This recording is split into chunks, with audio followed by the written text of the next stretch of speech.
Broadcasting from the business capital of the world, this is the Podcast Business News Network.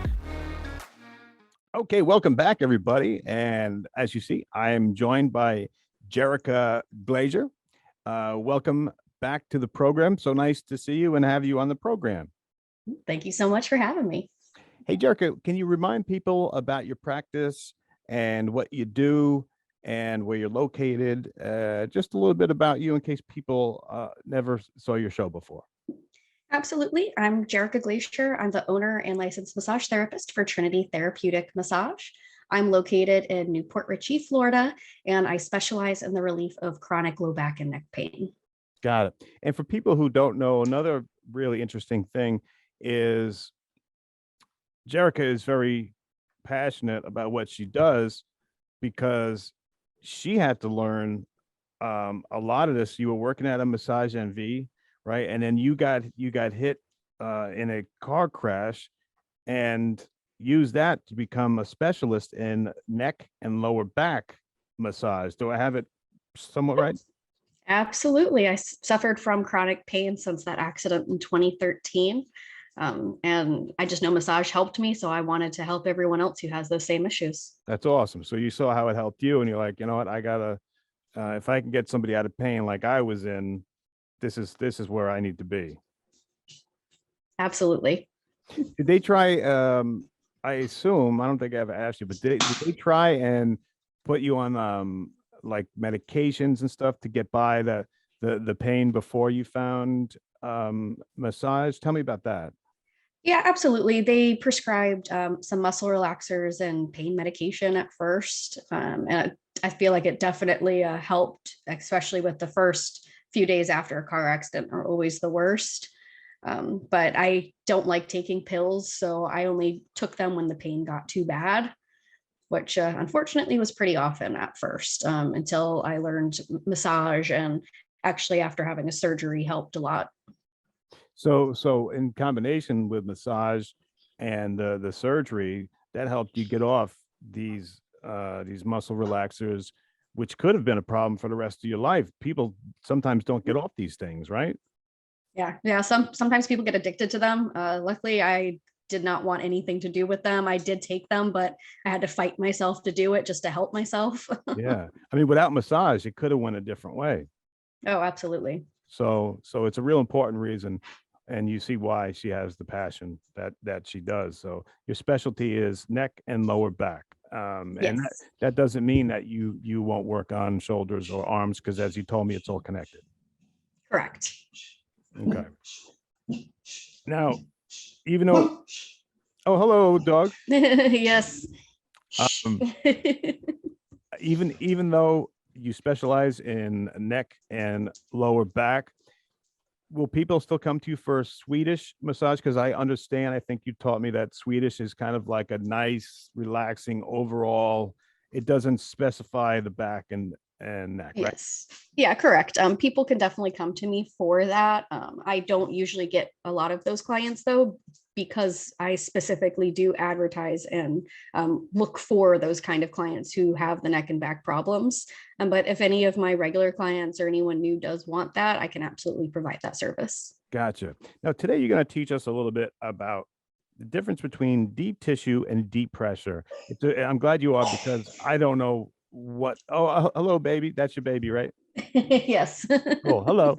And yeah, I'm glad that you brought this up, because I would say the same thing, because I don't know. So let me give you the floor here. Yeah, so a lot of people think deep pressure and deep tissue are the same thing, which they are not.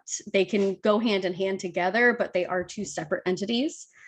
Deep tissue is all about focusing on the deeper muscles. So muscles, they lay over top of each other. So for deep tissue massage, it's all about getting the muscles underneath the other ones. That's where the focus is. Deep pressure is just how much pressure the massage therapist is using. So when we ask you what your pressure preference is, almost everybody says deep. They have no idea what they're talking about. They don't want deep. They really don't You don't want know that. what you could do to them. Because they think, oh yeah, I'm here for deep tissue. Absolutely. I want that deep pressure. But that's not the same. That's where you get the people who are like, oh yeah, I'm supposed to be in pain during that massage. No. Not true. Yeah, correct. You're not supposed to be in pain. There's supposed to be a certain level of being uncomfortable, where the pain is like, okay, yeah, that's good. This is the hurt so good pain. But sometimes people don't get that. If you want to jump off that table kind of pain, you need to speak up. And that deep pressure, you don't need that. I know for me, when I see a massage therapist, I go, please go light on my legs. Why do I say that? Because if they did anything deeper, I would want to kick them. You told us one time that you kept quiet one time, and they were going a little too hard, but you were going to endure it, and you didn't want to say anything. But if you had that back, that communication is everything. You should have said something. Absolutely. I wish I had said something, because if I did, I wouldn't have been crying after my massage. And you don't want that. No, that doesn't sound like fun. No, I was more and more pain afterwards. So always make sure you speak up. Deep pressure is not deep tissue. So if you don't know what kind of pressure you like, again, communication, just talk to your therapist and say, hey, I'm not really sure, but I can let you know during the session, and just make sure you let them know if they're doing a good job with pressure or if they need to go more or less. Now, I know that you had an injury. Are most people, kind of like you, where you said that you got to go light on my legs because you know yourself and you know your body? Going hard on the legs isn't going to be good. Do most people have one part on them that they may not even know, but they'll soon find out, and then that's when you step up and say, okay, I guess that's my one part? Does everyone have that one Achilles heel, I guess you said? So in my experience so far, I found a lot of people have a couple of the same areas where it hurts a lot. And I always try to warn them beforehand. Right along in your armpits, like along the backside there and kind of into your armpits. Okay. That's a very sensitive area. So I always tell people, hey, I'm going to work right here. Let me know if the pressure I'm using is too much. I automatically do lesser pressure than what I was doing on them, just because that's how sensitive it is. And some people will tell me to back off. And then your hips. Working in your hips is really painful. It's a sensitive spot for everybody. So please don't endure the pain, because trust me, everyone wants to jump off that table. Oh my God. Is that in like the hip flexor area? Yes. Because don't we have like something down there, like nodes or something? Well, there's lymph nodes, but those are throughout your entire body. But in your hips, you have the mid part of your body. It has a lot of overlap in muscles. We carry a lot of weight. It takes the brunt of our daily lives. So it needs some love and care. And unfortunately, it's also very painful to help it there. Okay. And what's a part that is pretty much, if there is one, you could say, pretty much safe to work on? Are we talking about maybe like upper back, shoulders? Maybe is that kind of usually a safe area for people that, you don't have to worry about that going too deep, or is it different for everybody? It'll be different for everybody.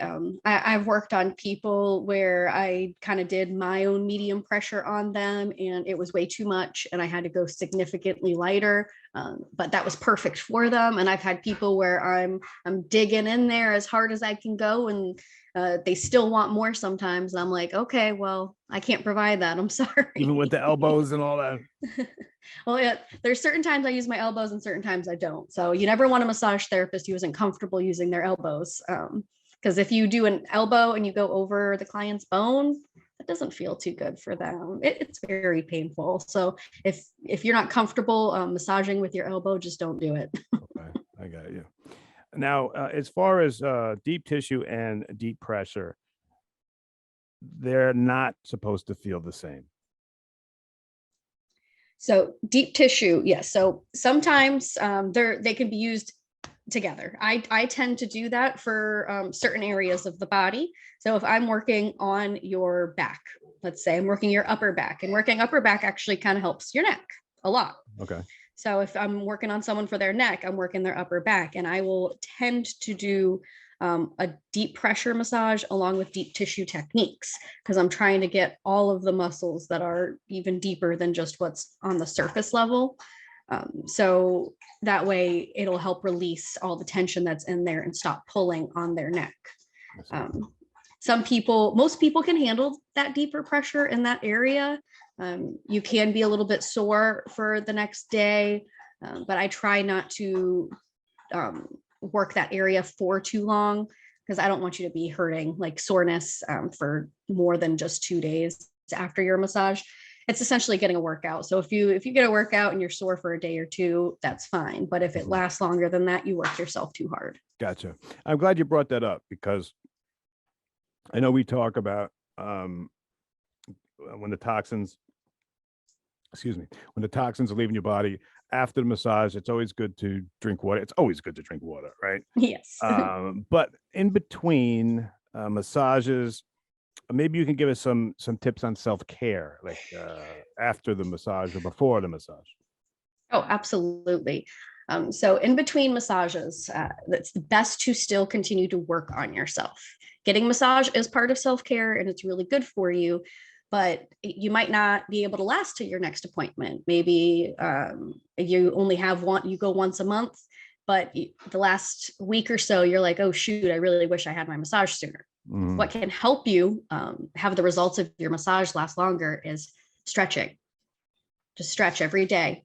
If you're not sure what kind of stretches to do, just go look up something on YouTube. There's a lot of really great content on there for how to stretch properly and how to not overdo it. But also, everybody listening right now, tell me, how are you sitting? Are you sitting straight up? Are your shoulders back? Is your chin up a little bit? Are you completely leveled with how you're sitting? Are you in your car, at your desk, on the couch? Your posture is very important. Make sure you have your head up straight. Don't be looking down at your phone. Bring your phone up to your level. Have your shoulders back. It's going to greatly improve how you feel. Gotcha. And what about those little back lumbar thingamadoos? Those things that you Those put like little back into. cushions you can put Is that a there. good thing? I use one. It helps me. My car actually already has like a level where you can pump and it like shoots out right there for your lower back, or you can Okay. decrease it. So it helps me a lot, but if you asked my boyfriend, he would say that sucks. He hates it. Okay. All right. So, but you always want to maintain a slight curvature of the spine, or do you want to be straight? Oh no, you absolutely don't not want to be straight. So your spine has natural curves to it, and that's where you need to be. It kind of looks like an S. If you look at pretty much any, just Google a picture of a spine, and you'll see how it has a nice curve to it. There's what's it called? Lordosis and kyphosis are the technical terms of the curves. And you want to make sure that's there. Like for me, my neck, because of all my car accidents and everything, my neck is straight. Oh, but I don't have a curve. It should Okay. have a curve to it, and I do not. So like I said before, with posture, you got to have your head kind of straight and your chin slightly tucked back, and that'll help for me get the curve back in my neck a little bit, along with going to the chiropractor. There's other exercises you can do. Just because you lose that curve doesn't mean you can't get it back. Okay. And you were talking about tips before for self-care in between massages. Do you ever recommend ice or heat? So it just depends on the situation. It's just like what if you ever injure yourself or do anything and you ask your doctor, what do I do? So for anything where it's a recent injury, like if you roll your ankle, your doctors always say, go ahead and put ice on it. You alternate 20 minutes on, 20 minutes off. It's just like that. So anything that I can recommend is the same thing that doctors have always recommended for you. Okay. Even after a massage, if your muscles are sore, for all soreness, you can do cold after that. Okay. And is it an old wives' tale or an urban legend to say you're going to pick something up, always bend at the knees, never never keep your legs straight. Is that an important thing? Or bend down to pick the box up? Is that a urban legend, or is that really true? Oh, it's definitely true. So that's usually for if you're picking up anything that's heavy. Yeah. You don't want to just fold over and pick it up because that's putting a lot of pressure on your lower back, and that's how you throw it out. And unfortunately, for a lot of us, the older we get, the more likely you're going to do that with Yeah. just sneezing, even. But Yeah, go ahead, please. yeah, so it like for me, picking up the baby in the car seat, I bend down all the way. I kind of do a squat and I lift Gotcha. that way. So never with your lower back, with your legs. Oh, that's why just by hearing what you said, that's why I never understood deadlifts. I don't know if you know what a deadlift is. Yes, Or so that okay, just looks painful to me. yeah, it's everything we're not supposed to do, but now you're going to put 400 pounds on it. Exactly. Don't get it. How about also, you said the tips on the self care. You said stretching and And and posture. and posture. Um, how about exercise?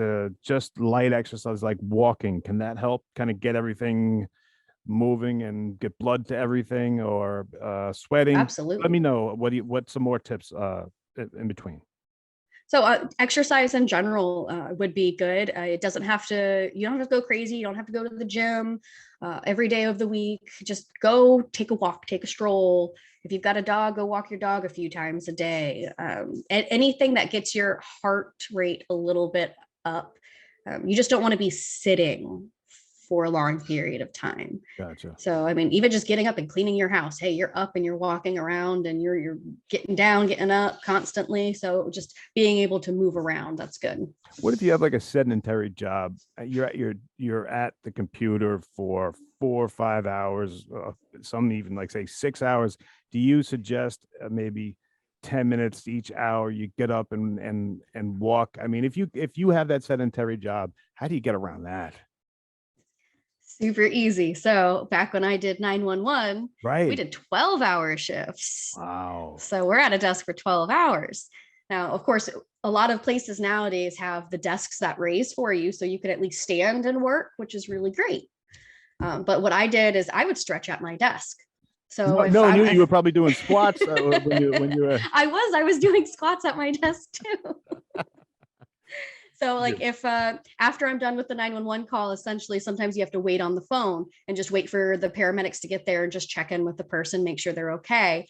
So while I'm waiting and able to do that, I'll just pace back and forth as long as my cord will let me go. I'll just Right. walk back and forth. I didn't try doing squats because I don't want to be out of breath on a Of course, 911 right. call. Yeah, I got it. But stretching, you could stretch your arms. You could be sitting in the chair and putting your leg up on part of your desk and stretching your legs a bit. I would do toe heel raises and all that. That's right. Yeah. Yep. So How, just anything. just anything just to break that monotony of sitting. You just, even if you're standing, walk back and forth, just get that blood going. How about sweating? They say that it's so important to sweat and get those toxins. Is that a true thing, or is that another urban legend? That I don't know about. So you'd have to ask somebody else. Okay, all right. Yeah, because they always say a sauna is good for day, but who has a sauna?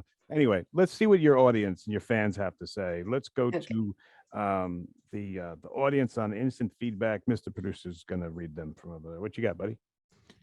Carly in Miami wants to know, is it a sign we need a massage if we crack our back and our neck a lot? Well, that kind of sounds like you might need the chiropractor just to make sure you're adjusting yourself, not adjusting yourself. There we go, getting adjusted correctly. But yeah, if it's all connected. So if you are popping your bones a lot, trying to adjust it, you might also need to go ahead and get a massage because your muscles might be so used to your bones being out of place that when you pop them back into place, your muscles are like, no, please go back. I'm used to that way. So they'll keep pulling on you. So see a chiropractor and get a massage. Okay, all right. Well, because you said that it really, really helped you when you did massage in conjunction with acupuncture. No, with chiropractor. Oh, with chiropractor. I'm sorry. I must have. Yes. Sorry about Yeah. Okay, so those going two back together. and forth. Yes. Okay. Let me see what what else the audience? Good question, by the way. Whoever wrote that in. Matt in Washington, D.C. says, do massage therapists actually walk on people's backs? That's a good question. I'd like to know that. I thought that. Oh, absolutely. That's a specific modality called ashiatsu.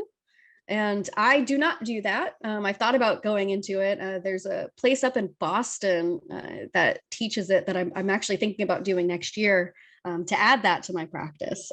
I've gotten a massage before, and I had no idea the person was going to do it. All of a sudden, they were just walking on my back. Was it And I cool? was like, okay, this is weird. It was great.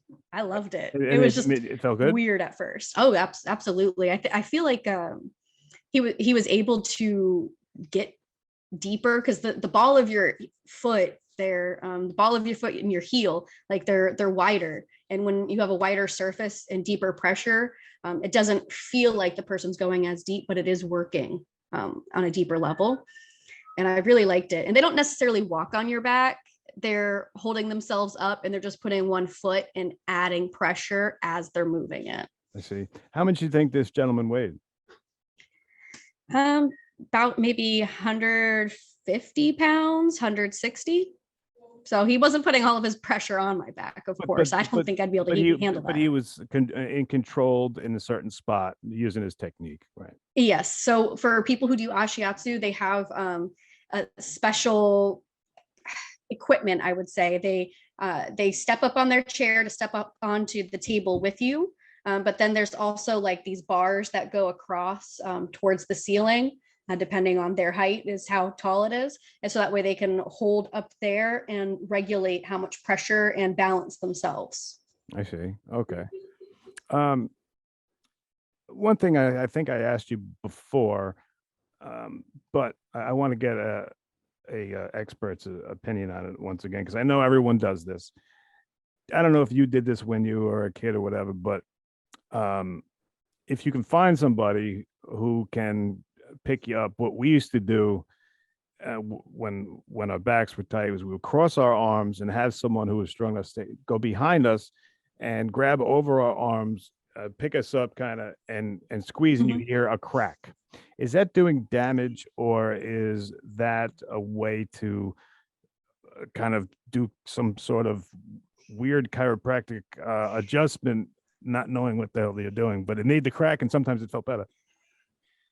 So I'm guilty. I do that to myself as well. I have people who do that to me. Oh, wow. However, I cannot recommend that because I would have to say, go to a chiropractor Gotcha. and get the recommendation from them. If they say it's okay and you're in the clear, then go ahead and listen to them because that's their field, not my field. Right. Not you, but why do you think that sometimes feels better on people you've talked to? Oh, well, it feels better for me because it you feel like a release. Yeah. Beforehand, you're in pain, and it's just like that constant state in that one area. And so when you're able to get that nice pop, it just releases everything that's being held up there. The pressure's gone there. So I think that's what it's doing. That's what chiropractors do, is putting you back in alignment, and that takes the pressure off of the areas where there's not supposed to be pressure. See, okay. Well, thank you for that. All right, Mr. Producer, we got time for one or two more. What do you got? We have Lee in Los Angeles says, do you have any tips on sleeping positions for good posture? Great question. That's a great one. I want to know that. So for that, I would have to say it depends on what areas hurt on you. The toughness of your bed, how soft it is. I do a sleep number bed. That's what I have. I highly recommend it for everybody. It in the stores, you lay down on this on one of the mattresses, and it tells you, hey, you're putting too much pressure here. You need to have a certain toughness level or hardness level to your mattress and adjust it to yourself.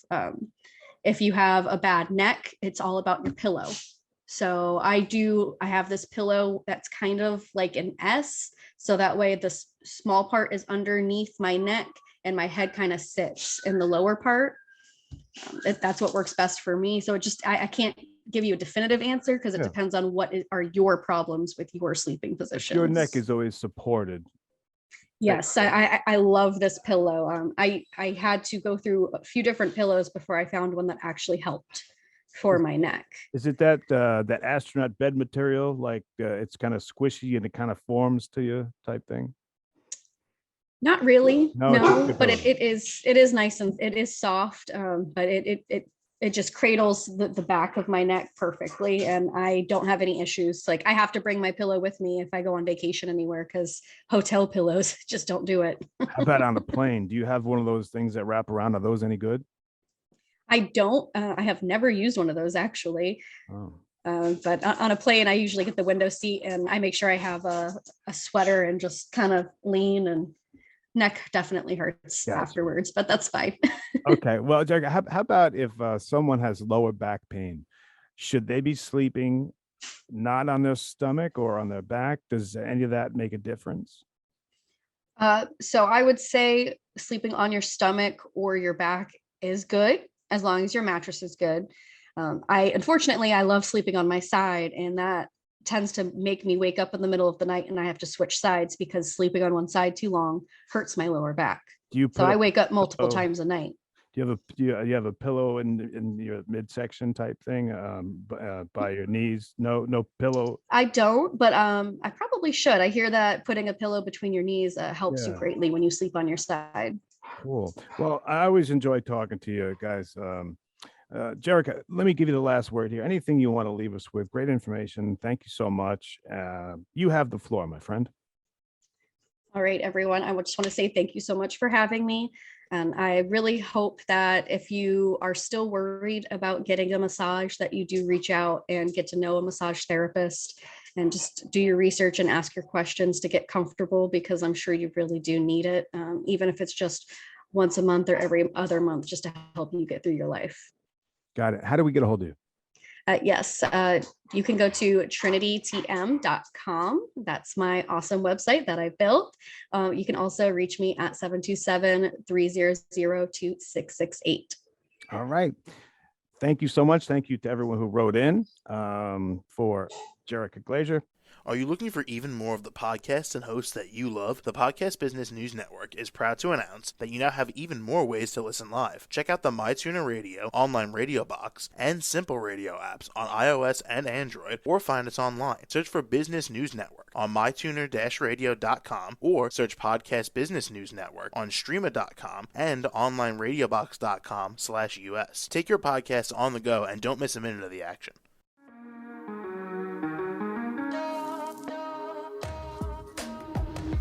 Broadcasting from the business capital of the world, this is the Podcast Business News Network. For nearly 2,000 severely injured veterans, everyday life has become filled with barriers. Day-to-day simple tasks can become pretty daunting. I have to carry my chair up 2 flights of steps or have somebody do it for me. What scares me the most is just the falling. When I'm struggling with my house, I think, to have that one great barrier just knocked down, it's crucial. Home for Our Troops is a wonderful nonprofit that builds a Mortgage-free, fully adaptive, handicap-accessible house. And there's no catch. It'll be our very first home that we've ever owned. This is a game changer. This is where your life begins again. We need you to join us in completing this important mission. Please visit hfotusa.org and help build homes and rebuild lives. Because of you, everything's going to be okay.